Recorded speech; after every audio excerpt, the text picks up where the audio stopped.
March மாதம். இந்த March மாதம் வந்து சில குழப்பங்கள் ஏற்படுறதுக்கான வாய்ப்புகள் இருக்குது. டெல்லி தலைநகரத்தில் 2 தலைவர்களும் அடிச்சுப்பாங்க, அதோட நிலைகள் ஏற்படும். அது இல்லாமல் பெரிய தலைவர்களாக இருக்கவங்களுக்கு பேச்சுகள் அதிகமாகி பல குழப்பங்கள் ஏற்படுகிற நிலைமை ஏற்படும். அதனால ஒரு ஆளுங்கட்சியாக இருக்க இதுக்கு வந்து சில குழப்பங்கள் ஏற்பட போகுது.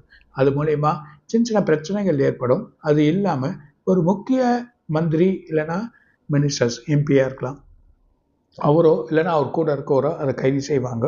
அந்த மாதிரி நிலைமைகள் ஏற்படுறத நம்ம பார்க்கணும். சாலையோரம் பக்கத்தில் எல்லாம் சாலையோரமெல்லாம் மக்கள் உட்காருவாங்க. அந்த மாதிரி நிலைமை இந்த மார்ச் மாதம் ஏற்படும்.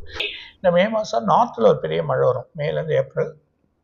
அந்த நார்த்தில் மிகப்பெரிய அந்த மலை, அதாவது இதுக்கு போகிறாங்க இல்லையா, இந்த மேமலை போகிறவங்க, இந்த நார்த்தில் டூர் போகிறவங்க, அந்த கைலாஷ் இல்லை அதுக்கு முன்னாடி அமர்நாத் அந்த மாதிரியா இருக்கலாம். சில இடத்துல வெள்ளங்கள் ஏற்பட்டு 2 மலைகள் சரியறதுக்கான வாய்ப்புகள் இருக்குது.